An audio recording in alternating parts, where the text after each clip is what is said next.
waaw ginnaaw bi ñu sant yàlla di remercier président Ousmane Sonko mi nga xam ni moom mooy suñu leader mooy suñu guide yàlla dafa def wàllum détenu politique wala wàllum blessé wala problème martyr yàlla dafa def liggéey boobu ñu bokkoon ci ñu nekk au temps de l'opposition di nuyu de passage Fatima Meng maître Habib Kane maman Anta Dia ak Thielou ñoom ñëpp rek ñu ngi leen nuyu di leen ziar di leen jaajëfal seen taxawaay. di nuyu aussi l'autre là tur lay fàtte ki da wax chargé de mission sans mission. dañuy Salimata Dieng Salimata Dieng moom it aussi elle était au cœur ak ñoom Pape Si Jim ak waa mouvement FRAPP ñoom ñëpp parce que événement mars 2021. ñun ci lañ commencé impliqué wu ci affaire détenu ci affaire martyr ci affaire blessé di leen taxaw di leen jàppale. bañ créé fii mouvement volontaire patriote groupe WhatsApp la commencé woon Ibrahima Gueye Nereer Fatima Zahra aussi nekkoon au cœur di jàppale détenu yi di leen yóbbul ay lekk añ reer suñ génn ñu jox leen paas di seet seen mbokk aussi seen famille dalal seen xel parce que Pastef dafa am benn mot bu tënk parti bi mooy esprit fraternité bi le mot fraternité bi nekk ci biir Pastef loolu moom la ñu daan dox wax dëgg yàlla ñu ànd ko Fatima Meng mu wóolu woon ñu aussi nag ci activités yi bare yi ci fànn woowu yàlla dogal ci événement yi bare nag yu fi jaar événement ñoom Déthié Fall 2022 bi ñu leen jàpp il était au nombre de 104 après événement mars yi ñu ñëw 2022 ba ni ñu may jàppee sama troisième arrestation bi ñu ma jàppee ba ni ma génnee aussi ñu créé benn groupe WhatsApp ñun waa Rebeuss parce que bi ñu nekkee di détention yi ci lañ doon recensé parce que man amul ku ñëwoon Rebeuss ñu gaañ la ñu brutaliser la wala ñu torture la te man bindu ma sa tur man sama agenda la amoon daanaka on a fait ce recensement tous les détenus politiques ñu recensé leen ñu jàpp ci événement yi bi ñu génnee ñu kon ne liggéey boobu pour la libération des détenus politiques. ànd ko FRAPP ak parti Pastef ku ci mel ne honorable député Cheikh Thioro Ramatoulaye Bodian Pape Si Jim Fatima Meng Guy Marius Sagna ci semaine de la libération ñu ànd ko ñoom ba gars yi ni ñuy génnee ñu def fa ay manifestations ay sites yooyu yëpp. di crier suñu arbor di crier la libération des détenus politiques parce que ñi jàpp dañ leen a tooñ. ba amnistie bi ñëw ci xarañte président Ousmane Sonko. bon yàlla dogal ñu dem campagne ñu gagné bi ñu gagné ñu continuer ci dynamique boobu di jéem a assister les blessés les victimes en sens large ba yàlla dogal li fi xew-xew ci président Ousmane Sonko am ab taxawaayam gis bokk taxawaay bi ñu am ñun. mu woo ñu recevoir ñu biir primature biir palais petit palais du moins ñu toog 3 heures temps di waxtaan ak moom bi ñu waxtaanee moom ci la wax ne nag dana am benn journée boo xam ne nii c'est destiné aux victimes mooy ex-détenus politiques yi blessés yi famille des martyrs grand théâtre jàpp date le 28 bi ñu jàppee date le 28 ak événement le 8 bii bon mu ne léegi nañ ko changé yóbbu ko le 7. bi ñu ko yóbbee le 7 grand théâtre yàlla dogal. si comité d'organisation bi ñu copte ma boole ma ci de passage ñi ngi sant taxawaayu parti Pastef les patriotes ku ci mel ne Abbas Fall tonton Ayib Daffé mi nga xam ne moo nekk secrétaire général parti bi ku ci mel ne aussi Jamil Sané Ngagne Demba Touré kii Meng Assane Meng xam ne moo yor comité d'organisation Pastef bari nañ ak tonton Djibi Gueye Ndiaye. bi ñu toogee ñu waxtaan Mame Mbaye aussi nga xam ne moo nekk cabinet président ñu coordonné ko ñu copte ma boole ma ci 7 personnes yoo xam ni ay ex-détenus lañ wala ay victimes lañ ñu boole leen ci comité d'organisation bi bi ñu bokk ci comité d'organisation bi ñu ne par pôle la ñu jël. c'est-à-dire ñu ne pôle centre mooy région de Diourbel man lañ fa jëloon ma bokk ci comité d'organisation bi Ziguinchor sud bi ñu jëloon fa kenn Fadel Dakar ñu jëloon fa ñett ñu ñu nekk au nombre de 7 personnes bi ñu waxtaanee ñu ne. département de Mbacké ak le sud du pays dañuy bàyyi parti Pastef coordonné ko ci déplacement bi ak ci restauration bi ak ci mobilisation bi xam ne ñoo war a jóge seen département ci gox centre bi war a ñëw Dakar pour teewe manifestation bi yàlla dogal bi ñu waxee loolu fi ñu ko tegee ci lu leer parce que boobu parti bi moo ko organisé événement bi le 7 bi parti bi ko organisé parti Pastef moo ko organisé ñu ne pourquoi département de Mbacké parti bi moo koy organisé mooy semaine de la libération bi ak bépp activité bu fi am jëm ci détenu politique yi ci yóbbu leen añ yóbbu leen lekk wala taxawu blessé yi wala taxaw famille des martyrs loolu parti moo ko doon def. parce que ñun ñoo ne fi semaine de la libération kër gu ñu dem dañuy sant Pastef ñu ne kon dynamique boobu la ñu continuer bi ñu ma ko waxee man mënu ma ko gérer man mënu ma koo gérer parce que mënu maa nekk Dakar di ñëw Touba wala Mbacké man déjà xaw ma nombre détenus xaw ma nombre martyrs xaw ma seen kër xaw ma blessé yi kon am na ku ñu naan quelqu'un ku ñu naan Mansour Faye bi ñuy def ñun bi nekk si kaso ñoom ñoo ñu daan taxaw ñi nekk Dakar ak ñi nekk Diourbel ma ne kon pourquoi pas mënuñu choisir Mansour Faye comme point focal comme que moo ko nekkoon te moo yor base de données bi te Fatima mi ngi moom doon liggéeyal parti bi approuvé ko fi ñu toog parti bi nangu loolu ñu ne kon Mansour Faye moo koy gérer. transport moom lañ ko jox bracelet yi aussi indoon na coow mais finalement moom lañ ko jox parce que yaa naa ku organiser am mbooloo yaa naa sooy séddale ay bracelet moom lañ ko war a jox. léegi nag problème bracelet indi na coow parce que Bamba Cissé dafa am ñoo xam ne damay tudd tur Amidia moo essayé copter Bamba Cissé parallèlement ak Mansour Faye te Amidia mi ngi dëkk Dakar mu dëkku sa département bi. déjà ñun ñu bañ ñu ne ko duñ ko def Mansour Faye moo dëkk ci département de Mbacké te doy nañu comme que nag moo ñu doy moom la ñuy dénk lépp mu taxaw comme ni mu ko daan taxaw bu njëkk. parce que am na benn journée bu ñu def fii journée bi xam bi ci lañ doon décorer ñoom Papito Kara IATV yi bokk na ñuy décorer ay Solution TV ay ñoom Cheikh Thioro journée boobu ñun excité ni département bi ñoo ko organisé woon au niveau de Mbacké Mansour Faye moo yoroon organisation bi lépp te vraiment amul lenn loo xam ne nii ay loxom maanaam ay loxom set na lépp loo xam ne dénk nañ ko man bokk amoon nëmbul conviction li xam ne dama koo gëm parce que nit loolu seet da ngay seet loo xam ne da nga ko fekkee man li ma gis Mansour Faye mi xam ni moo yor organisation bi vraiment amul lenn lañ ko mës a dénk mu am ay lëndëm yu ci nekk. da nga jàpp ni moom parcours am ak jaar macha allah nit ku am éthique la. nit ku jub la nit ku doyloo lu mu am la man loolu laa xam ci moom te mosuñ ko dénk daraat après coow am ci. léegi fan nga jàppee problème bi fa la nekkee exactement. léegi may ma ñëw léegi nag Amidia suñu deuxième réunion suñu première réunion man maa teewoon parce que maa fa teewaloon région de Diourbel ba département de Mbacké. parce que Dakar dañ ne Dakar sud bi ak département de Mbacké mooy zone centre ñu ëpp ay victimes. ci événement yi mooy mars 2021 ba 2024. deuxième réunion ma gis ku ñu naan Bamba Cissé ñëw. te certainement Amidia moo convoqué mu dikk daan ne moom ki ñu décidé ci département bi du ex-détenu du blessé bokk ci famille des martyrs Mansour Faye kon waruñoo jiite te moom mi ngi Dakar de maa ngi moom a yem. coow li bari ma ne ko Mansour Faye moom mooy coordonné liggéey bi parce que dañoo soxla ab mobilisation kooku moo nekk sur le terrain moom moo ko mën a coordonné yow mën a coordonné moom mënuma coordonné. coow li bari parti bi tranché ñu woo Cheikh Thioro honorable député. moom it daan ne Diop Taïf comme que da nga bokk ci commune d'organisation yooyu Bamba Cissé comme que da nga ne Diop Taïf moom waru ko doon Diop Taïf ne waru ko doon kon nañ ko jox Mansour Faye mais avant loolu woo naa la coordonnateur Ahmadou Lo mi xam ne moo nekk coordonnateur Pastef départemental ma ne ko ñun ne dañoo woo benn réunion mais réunion bi ñu wooyee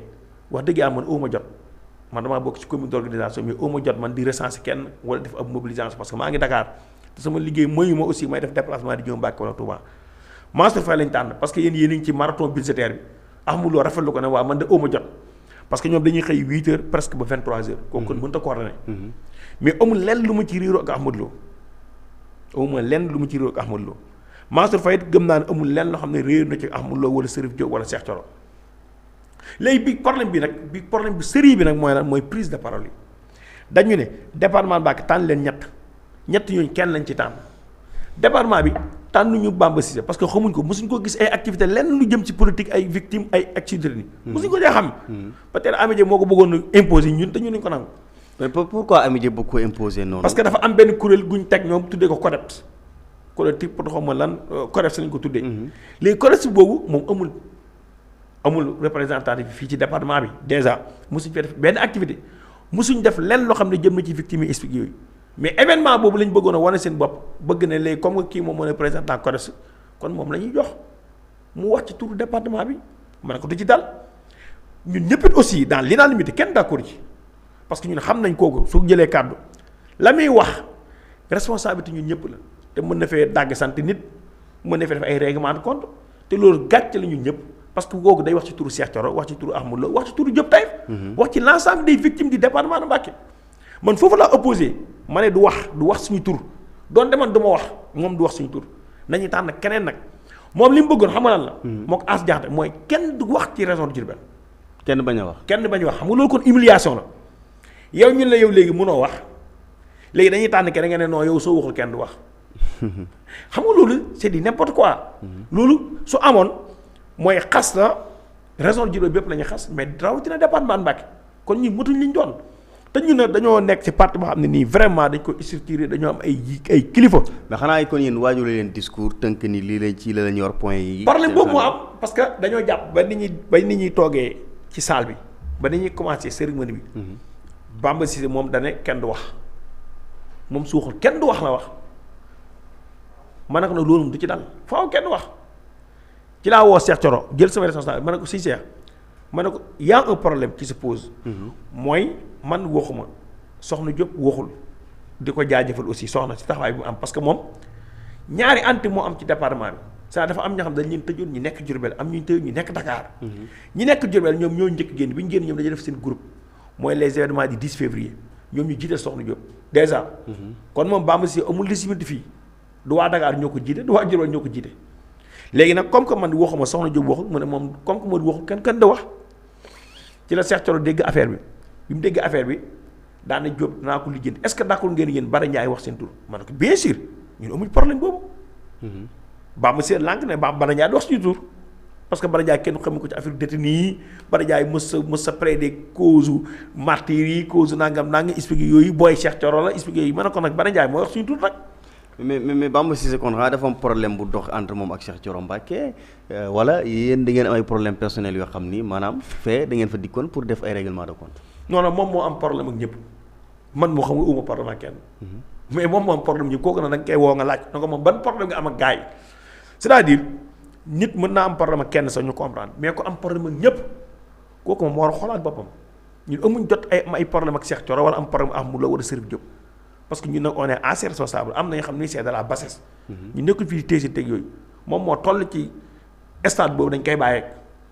parce que ñun moom politique bi ñuy def c'est la politique autrement. donte ay leaders lañ wala on prétend d'être des leaders ñun dafa am benn éthique benn moralité boo xam dañ ko à chaque fois que jëfee perception bi nit ñi am si ñun daf ñoo war a xool xam ne ñun ñi ay responsable lañ mais li gën a humiliation bi gën a am mooy nga toog ñëpp toog. ñu ne région de Ziguinchor diw moo leen di waxal région de Dakar diw moo leen di waxal région de Thiès centre diw moo leen di waxal ñu ne région de Diourbel département Mbacké amul ku leen di waxal waxtaan leen seen biir loolu dafa doon c'est humiliant quoi en fait ñun ñu toogal salle ñun ñëpp kenn ku nekk man am na benn ministre bu ma dendal du ma wax turu dara may jóg. lan mooy problème département Mbacké man ko non am na ku ñu waxal ci laa envoyé message Sadikh Top sax parce que Cheikh bi mu jëlee décision ne Bara Ndiaye moo ñuy waxal gis nga message baa ngi ci laa envoyé message Sadikh Top man ne ko Sadikh trouvé nañ terrain d'entente Bara Ndiaye moo ñu waxal Sadikh Top daal ne ok amul problème mi ngi nii voilà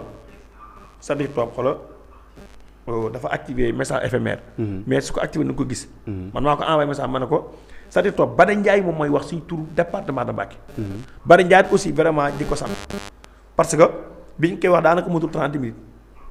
sëriñ bu ñu commencé ñu ne ko yaay wax suñu tur. parce que Cheikh Thioro la su ma tànnalee. Cheikh dañu su ma leen tànnalee est-ce que da ngeen d'accord ma ne ko koo tànn baax na man Mansour suñ ko joxoon sax wala Madiaw man amu problème boobu mu wax sax ci turu département bi man bon dinaa soulager wu quoi en fait. mais est-ce que defu leen erreur ngeen régler fii yëpp avant ngeen doon dem Dakar pourquoi ngeen bàyyi ba dem ba Dakar te xamu leen exactement kan moo war a wax ci seen tur